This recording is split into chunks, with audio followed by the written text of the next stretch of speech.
किसके द्वारा श्रेष्ठ लोगों का संगठन तैयार किया जा रहा है?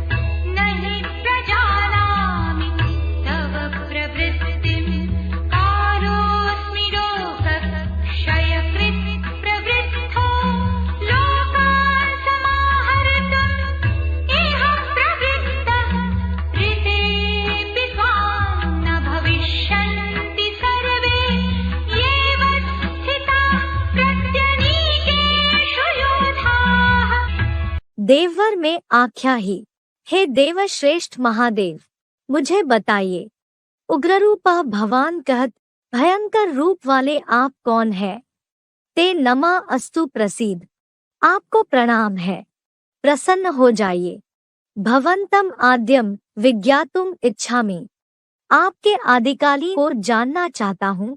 हि तव प्रवृत्तिम न प्रजानामि, क्योंकि आपके क्रियाकलाप को बिल्कुल नहीं जानता हूँ। देववर में आख्या ही उग्ररूपा भवान कहते नमा अस्तु प्रसीद, भवंतम आद्यम विज्ञातुम इच्छामि हि तव प्रवृत्तिम न प्रजानामि। भावार्थ, हे देवश्रेष्ठ महादेव, मुझे बताइए, ऐसे महाकाल की तरह भयंकर रूप वाले आप कौन है? आपको प्रणाम है, प्रसन्न हो जाइए। आपके सनातनी व्यक्त प्लस अव्यक्त आदिकालीन ज्योतिर्लिंग रूप को जानना चाहता हूँ, क्योंकि हे रहस्यमय शिव बाबा, आपके आश्चर्यजनक विस्मय भरे और बहुरूपी क्रियाकलाप को मैं बिल्कुल नहीं जानता हूँ। श्री भगवान ने कहा, लोकक्षय कृत प्रवृद्धा काला अस्मि, संसार का महाविनाश करता विकराल काल मैं हूँ। यह लोकान समाहर्तुम प्रवृत्ता, यहाँ लोगों के संगठनार्थ लगा हूँ। प्रत्यनीकेषु ये योद्धा अवस्थिता, विरोधी सेनाओं में जो योद्धा खड़े हैं। सर्वे त्वाम ऋते अपि न भविष्यन्ति, सब तेरे न होने पर भी नहीं बचेंगे। लोकक्षय कृत प्रवृद्धा काला अस्मि, यह लोकान समाहर्तुम प्रवृत्ता।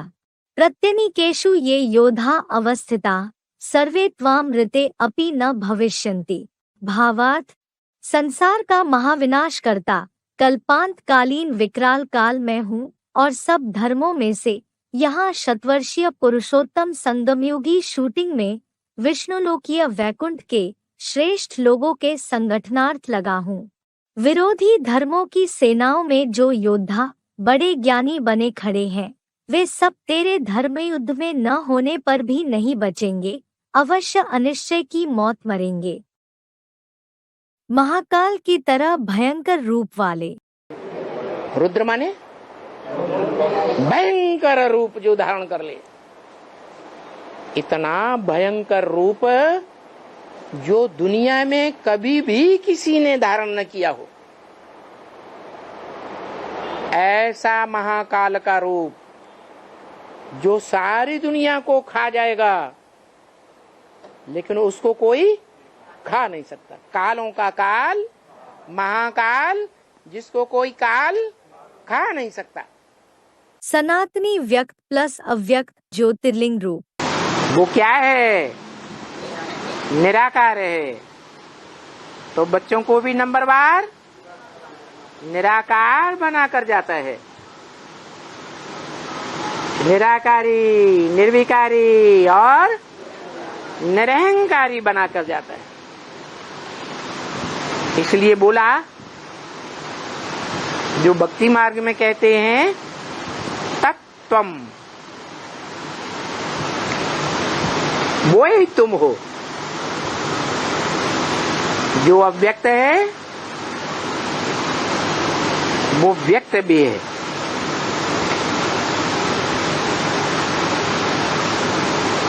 तुम भी ऐसे ही बनते हो, व्यक्त भी बनते हो और अव्यक्त भी बनते हो। भक्ति मार्ग में इसका क्या प्रूफ है?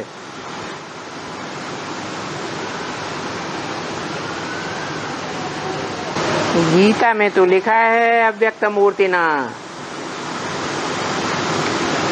कैसी मूर्ति है? अव्यक्त मूर्ति है तो मूर्ति, अमूर्त नहीं है। अमूर्त माने जिसकी मूर्ति न हो। मूर्ति तो है लेकिन अव्यक्त है, इन आंखों से देखी नहीं जा सकती। कौन सी मूर्ति?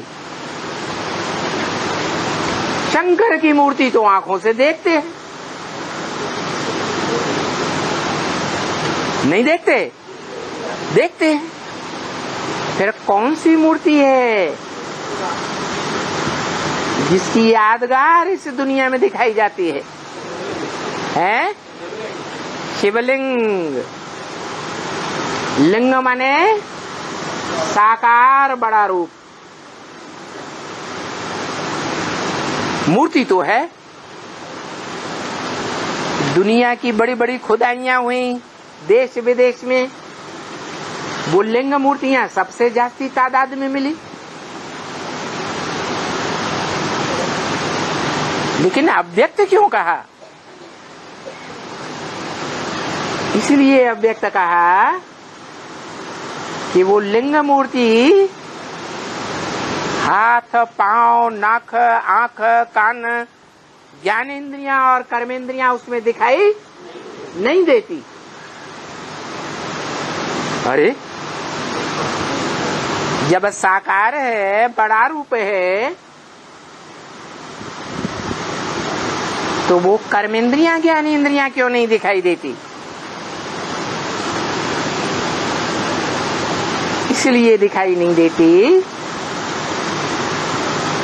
कि वो जब संपन्न याद की स्टेज में रहता है, संपन्न बन जाता है, संपूर्ण योग युक्त बन जाता है, तो उसे अपनी इंद्रियों की स्मृति नहीं रहती है। इस अवस्था को चित्रों में कैसे दिखाएं? इसलिए लिंग रूप दिखाया है। आश्चर्यजनक क्रियाकलाप। वंडरफुल है वो समझ नहीं पाया। तुम बच्चे समझ न सको, तुम बच्चे भी समझ न सको, दुनिया वालों की तो बात ही छोड़ो। तुम बच्चों की भी बुद्धि तरक जाती है।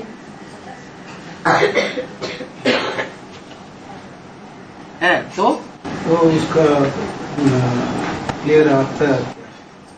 यही क्लियर अर्थ है कि शंकर का जो अड़भंगा पार्ट है वो सबको अनिश्चय पैदा करा देता है। बुद्धि में फिक्स बैठता नहीं है कि भगवान का पार्ट यही है या नहीं है।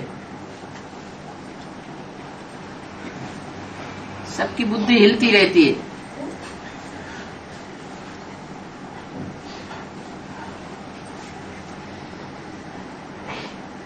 एक तो साधारण पार्ट है, साधारण तन, साधारण पार्टधारी, साधारण तनधारी है तो सर्वसाधारण जैसे ही कर्म करता है। तो लोगों की बुद्धि में जल्दी नहीं बैठता ये भगवान का रूप हो सकता है। महाविनाशकर्ता कल्पांतकालीन विकराल काल। सभी धर्म के धर्म पिताएं, उनके फॉलोअर्स, उनके धर्म ग्रंथों में आदम का जिक्र आया है, एडम का जिक्र आया है। क्रिश्चियंस में, जैनियों में आदिनाथ का जिक्र आया है, और हिंदुओं में आदिदेव की बात आई है, जिसका कोई भी आदि नहीं। कोई नहीं जानता उनको जन्म देने वाला कौन। उसका कब जन्म हुआ, कब उसकी मृत्यु होती है? उसको मृत्यु में जाता हुआ कोई देखता ही नहीं, उसको काल के गाल में जाता हुआ किसी ने देखा ही नहीं, क्योंकि वो एक ही मनुष्य जी पर है जो कालों का काल है, महाकाल गाया हुआ है, जिसको कोई काल खा नहीं सकता। वो महामृत्यु के समय सारी दुनिया को खा जाएगा, जो गीता में लिखा है, दंसा करालानि चते मुखाने। क्या उस महाकाल का मुख विकराल दाढ़ों वाला है, जिन दाढ़ों के बीच में सारा संसार चबाया जा रहा है। ऐसा साक्षात्कार अर्जुन ने किया।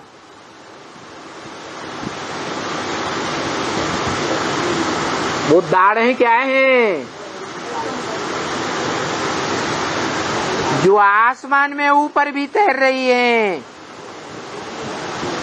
जमीन के अंदर, सागर के अंदर तैर रही हैं। उन एटम बम रूपी दाढ़ों में सारा संसार चबाया जाने वाला है। नहीं तो आज से 80 वर्ष पूर्व मनुष्यों की बुद्धि में नहीं था कि ऐसा भी कोई बारूद तैयार हो सकता है जिसमें सारी दुनिया नष्ट हो जाए। विनाश पुरानी सृष्टि का वो काम है जो दुनिया का कोई भी great father Ibrahim, Buddha, Christ नहीं कर सके। अपने अपने नए धर्म की स्थापना तो की, लेकिन पुरानी चलती हुई धारणाओं का विनाश कोई ने नहीं किया।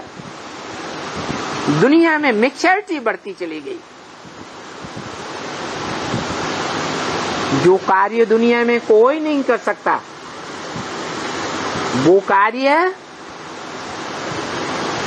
परम पिता परमात्मा शिव का जो बड़ा बच्चा कहा जाता है, देव देव महादेव, ब्रह्मादेव, विष्णुदेव और उनसे भी बड़ा महादेव, जिसके लिए आज भी गायन है।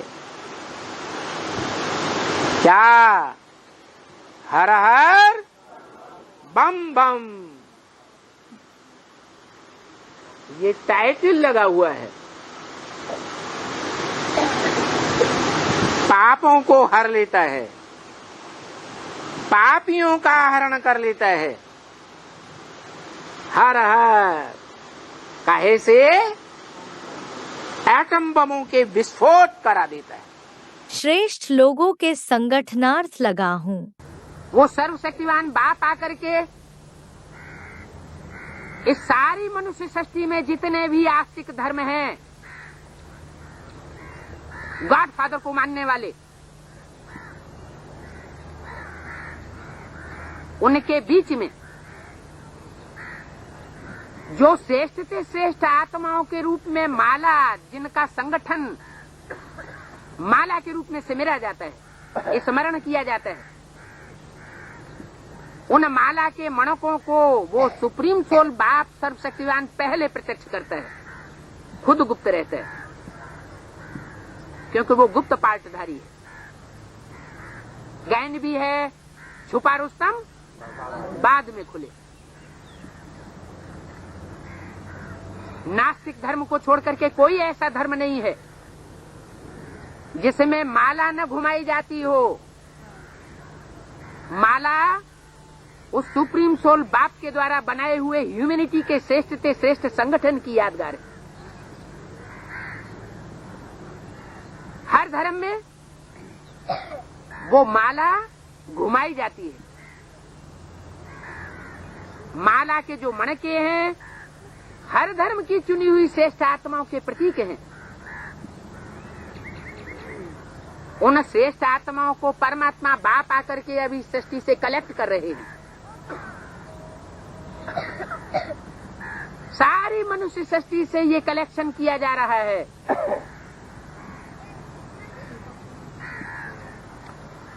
जो तीव्रतम साधन है उनमें सबसे लेटेस्ट साधन कौन सा है अभी मनुष्य सृष्टि पर? कंप्यूटर। उस कंप्यूटर में इंटरनेट एक ऐसा साधन है कि जब वो अपनी पूरी मशीनरी को प्राप्त कर लेगा, टीवी से कनेक्ट हो जाएगा, तो बड़ी तीव्रता से वो 108 सितारे जो संसार के सर्वोपरि सितारे हैं, ज्ञान की चमक मारने वाले, वो प्रत्यक्ष हो जाएंगे।